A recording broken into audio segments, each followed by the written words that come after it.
It was predicted Prince Harry and Meghan Markle's tell-all interview with talk show host Oprah Winfrey would send shockwaves through the monarchy, but no one expected how far the couple would actually go.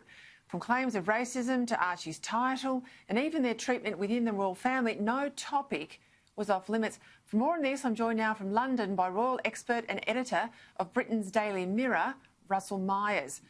Russell, thank you for your time. Huge claims today airing on CBS. How is this being perceived by the British public?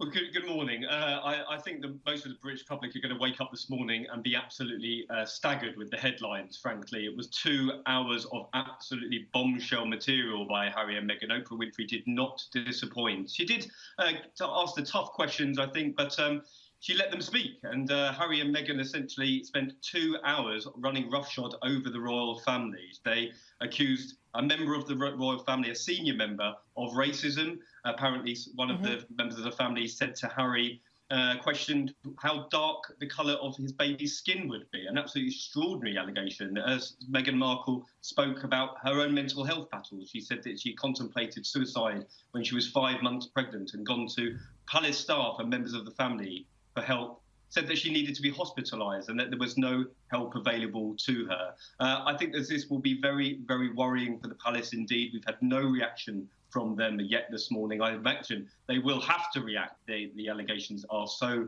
strong, and it remains to be seen how hard they will come out swinging. It's interesting, she said at the start of the interview that she, had no idea that she married into the royal family, that she was naive, that she didn't do her research.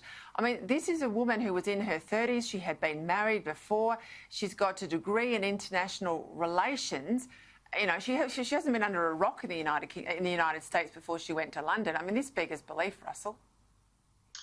Well, I think that there is a question that needs to be answered. Meghan Markle is a very intelligent woman. She'd had a very successful career by her own right. She'd made a lot of money before she came into the royal family. But comments like that she'd never looked up Prince Harry, she didn't understand what the institution was about. It seems terribly, terribly naive for a woman who's speaking on the global stage with renowned charities, speaking about, impassioned speeches with the UN and so on and so forth. I think that is frankly extraordinary, and I think that many people around the UK, US, and around the world will find that unbelievable. Certainly, the deal about she didn't know what she was getting into. Well, I just cannot believe that she would be that naive. No, I don't. And let's have a listen to the comments. You referenced there the racism comments in her son's skin. Let's have a listen. In those months when I was pregnant, all around this same time, so we have in tandem the conversation of he won't be given security, he's not going to be given a title,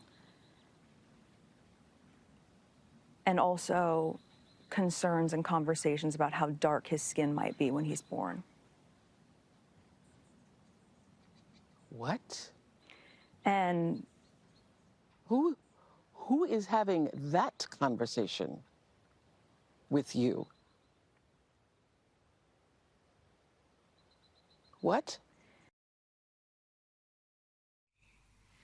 I've had a bit to do with the royal family when they're preparing visits to Australia. I formerly worked for a Prime Minister, and I have to say they were always really adamant that there was plenty of engagement with Indigenous Australians and multicultural Australians. I mean, this is, of course, Commonwealth Day. I suspect those comments around racism are the ones that will hit the family the hardest. I think they're probably the ones that will hurt the Queen the hardest, won't they, Russell? Oh, absolutely. Make no mistake that the Queen is 94. She'd chosen not to watch this programme last night. She's chosen not to watch it at all, apparently. Her aides were staying up through the night to produce a detailed report for her in the morning. And let's not forget her husband, Prince Philip, who has served Queen and country for 7 decades, is languishing in the hospital, recovering from heart surgery. I think that these will be absolutely damaging to the family. The relationships that Harry and Meghan have destroyed within 2 hours will be very, very hard to repair indeed. This is an allegation which is absolutely extraordinary and will have to be tackled by the palace, regardless of whether they say they will not get involved in a war of words. Well, the gauntlet has been laid down, and people will want to know whether this is true or not. An extraordinary allegation, a very, very damaging one to the royal family. And if it is anyone within the line of succession, then comments like that means they should step aside immediately. Did comments about the son's title and Harry's expectation he could stop being a working royal but still have the security paid for and his lifestyle funded? She says she was naive. I think he is naive. And where does this leave his relationship with his brother and his father? Because he was to return, wasn't he, in the middle of the year to unveil a statue to Princess Diana. It seems like it's pretty frozen in terms of relationships now, isn't it? Well, can you imagine the scenes if Harry does keep his promise and turn up to that July 1st statue unveiling in the grounds of Kensington Palace to unveil a statue that he's been working on since 2007 with his brother? It would be absolutely extraordinary. His wife has just rubbished the reputation of a future queen, Kate Middleton. They claimed that she made Meghan cry. He has rubbished his reputation with his brother, his relationship, and he said that his father had cut him off and wasn't taking his calls. He said that he'd been left devastated by that relationship. Well, they're doing absolutely nothing to try and protect those relationships, and they've done their very, very best to destroy them for good. And I think that the public, it would be very, very interesting to see the public's perception of these two now, because people in the UK, I think, will be absolutely astonished that it has come to this, and it's a very, very sad situation indeed. And I can't imagine a situation where Harry and Meghan will be welcomed back. Certainly the Queen had said that they would always remain much loved members of the family, but that's even very, very hard to see right about now. Give me a sense of the scale of, I've seen political interviews that have a bombshell in them, but this was just one after another, and from a notoriously private family. The royal family, doesn't complain, doesn't explain, but all of that's been blown apart today. Diana's 3 people in the marriage interview, that was a huge interview. We know all about the Windsors, the Duke and Duchess of Windsor, the abdication of Edward VIII. Where does this sit, do you think, in the scale of history in terms of royal bombshells? Well, not to blow it out of proportion, but I was working last night, through the night, with people who had covered that story directly, and they are in no doubt that this is on a par, if not superseded, the Panorama interview by Diana. Just look at the claims that the royal family has to fight now. Racism, the fact that mental health was absolutely ignored from a pregnant woman. What sort of duty of care was going on in the palace if this can be proved? And even if it is true, it's an absolutely extraordinary allegation that must be answered. Prince Harry is a mental health ambassador. He has himself, with Kate Middleton and Prince William, dragged the royal family into the 21st century with mental health. I find that absolutely extraordinary that Meghan would be told she couldn't have help because of her mental health, because she wasn't a member of staff. I think the fallout will be dealt with for many, many weeks to come, for many years to come. We will be talking about this, and no doubt the royal family has to get its house in order right about now.